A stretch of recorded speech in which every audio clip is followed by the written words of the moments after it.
हिंदी के छायावादी कवियों में महादेवी का अपना विशिष्ट स्थान है।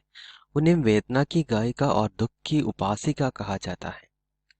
भक्त मीरा की तरह अपने प्रियतम के विरह से डूबी महादेवी वेदना की गीत गाती रही। महादेवी का जन्म फर्रुखाबाद के एक प्रतिष्ठित परिवार में हुआ था। इलाहाबाद विश्वविद्यालय से एमए की परीक्षा पास करने के बाद दर्शन शास्त्र का विशेष अध्ययन किया। कुछ वर्ष तक चांद मासिक पत्रिका का संपादन कार्य किया। प्रयाग महिला विद्यापीठ की प्राचार्य के पद पर भी उन्होंने कार्य किया। मीरा का प्रियतम श्री कृष्ण था, तो महादेवी अनाम अरूप परमात्मा को प्रियतम मानते हैं। महादेवी के गीत आत्मानुभूति की काव्यमय अभिव्यक्ति के उत्तम निदर्शन है। महादेवी अपने गीतों में आत्मपीड़ा की अथक गायिका रही है, तो उन्होंने अपनी गद्य रचनाओं में अतीत के चलचित्र, स्मृति की रेखाएं, श्रृंखला की कड़ियां आदि से सामाजिक दुख का सहानुभूतिपूर्वक अनावरण किया है। उनके प्रकाशित काव्य संग्रहों में प्रमुख है निहार, रश्मि, नीरजा, सांध्यगीत, दीपशिखा, यामा आदि। यामा पर उन्हें ज्ञानपीठ पुरस्कार प्राप्त हुआ है। मुरझाया फूल कविता में सांसारिक सुख वैभव की निसारता और जीवन की नश्वरता की सुंदर अभिव्यंजना हुई है। फूल अपना सौंदर्य और ऐश्वर्य दूसरों के लिए लुटा देता है, तब वो संसार के प्रेम सम्मान का पात्र बनता है। था कली के रूप शैशव में, अहो सूखे सुमन, हास्य करता था खिलाती आंख में तुझको पवन। खिल गया जब पूर्ण तू मंजुल सुकोमल पुष्पवर, लुब्ध मधु के हेतु मंडराने लगे आने भ्रमर। स्निग्ध किरणों चंद्र की तुझको हंसाती थी सदा, रात तुझ पर वारती थी मोतियों की संपदा। लोरियों गाकर मधुब नेत्रा विवश करते तुझे, यत्न माली का रहा आनंद से भरता तुझे।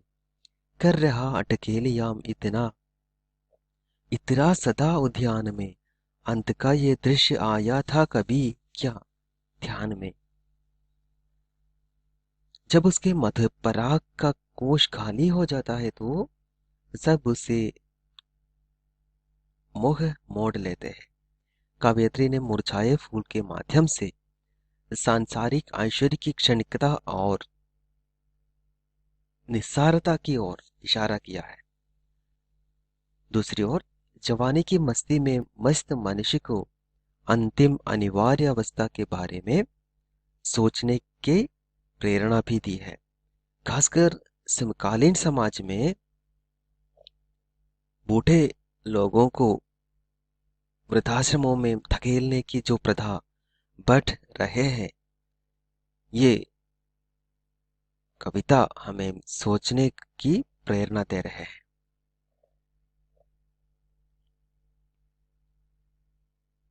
सो रहा अब तू धरा पर शुष्क बिखराया हुआ, गंध कोमलता नहीं, मुख मंजू मुरझाया हुआ। आज तुझको देखकर चाहक भ्रमर आता नहीं, लाल अपना राग तुझ पर प्रात बरसाता नहीं। जिस पवन ने अंक में ले प्यार था तुझको किया, तीव्र झोंके से सुला उसने तुझे भू भर दिया। कर दिया मधु और सौरभ दान दान सारा एक दिन, किंतु रोता कौन है तेरे लिए दानी सुमन।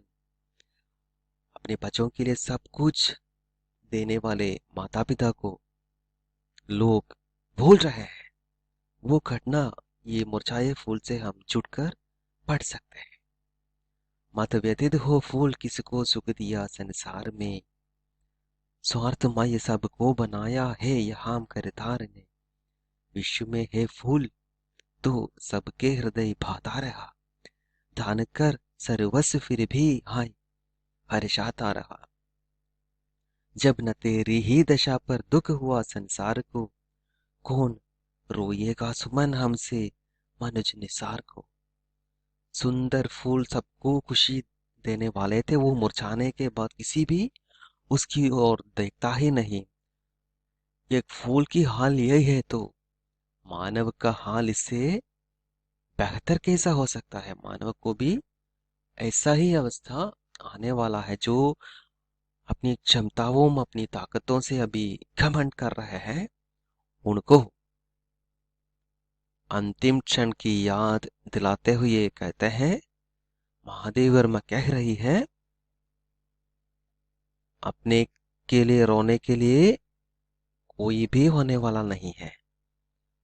इसलिए जो करना है अभी ही करने की कोशिश करना है।